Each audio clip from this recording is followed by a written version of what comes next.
C, এমন রাজনীতিকে আমি ঘৃণা করি, যেই রাজনীতি ক্ষমতার পতন ঘটালেই জনগণের হাতে মার খেতে বাধ্য করে, যে রাজনীতির কারণে জনগণের হাতে মার খেয়ে মরতে হয়, এমন রাজনীতিকারককে ধিক্কার জানায়। আমাদের দেশেও আমি বসবাস করেছি এবং আরেকটা দেশেও আমি বসবাস করছি। এখন কি সাংস্কৃতিক! বড় বড় মন্ত্রীরা যদি রাস্তা দিয়ে হেঁটেও যায়, জনগণের সালাম দেয়, তার কোনো বডিগার্ড লাগে না, তার কোনো প্রোটোকল লাগে না।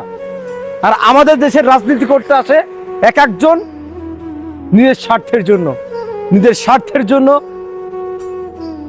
হত্যা করে, গুম করে, অন্যায় অবিচার করতে থাকে এবং এক পর্যায়ে গিয়ে যখন ক্ষমতাটা হারিয়ে ফেলে, তখন রাস্তায় মানুষের হাতে মার খেয়ে মরতে হয়, জুতার মালা পড়তে হয়, মরার পরেও মার খেতে হয়। কি রাজনীতি রে ভাই! রাজনীতির অর্থটা কি? রাজনীতিটা কি আসলে এটা বুঝতে হবে। রাজনীতি যারা করতে আসে তারা শুধু টাকার জন্য আসে।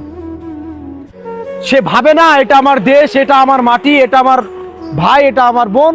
এটা যদি ভাবতো তাহলে আজকে রাজনীতিবিদরা মাথার উপরে থাকতো। আজ আমাদের দেশের রাজনীতিবিদদেরকে প্রত্যেকটা জনগণ ঘৃণা করে। কেন করে? ক্ষমতা গেলেই আত্মসাৎ করে টাকা, ক্ষমতা গেলেই দেশের সম্পদ নষ্ট করে, মানুষের জানমালের নিরাপত্তা হারিয়ে ফেলে। কেন রে ভাই? রাজনীতির অর্থটা কি? জনগণের সেবা করা।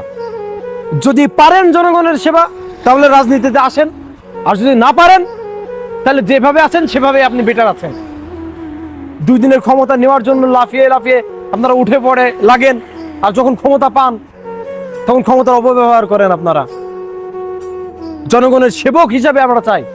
প্রত্যেকটা নাগরিকের একই দাবি, শুধুমাত্র জনগণের সেবক চাই।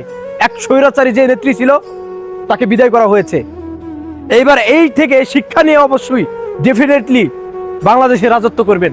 মনে রাখবেন, জনগণই সব। কাদের জন্য রাজত্ব? যদি দেশের জনগণই না থাকে, তাহলে সে দেশের রাজনীতি কিসের? রাজনীতি গঠিতই তো হয় জনগণকে ঘিরেই। জনগণকে যদি হত্যা করেন, তাহলে জঙ্গলের রাজা হওয়া ভালো না? জঙ্গলে যান না, পশু পাখির রাজা হন, সেটাও তো মানায়। যদি মানুষের মাথার মুকুট হতে হয়, তাহলে মানুষের জন্য কাজ করুন, মানুষের অন্তরে বসবাস করুন। দেশ ছেড়ে যেন বিদেশে না যাইতে হয়, এরকম কার্যকলাপ না করুন। যাই হোক, আমি রিকোয়েস্ট করতে চাই, ভবিষ্যতে যারা রাজনীতিবিদে যুক্ত হচ্ছেন এবং যুক্ত হবেন, দয়া করে মানুষের কথা একটু চিন্তা করবেন।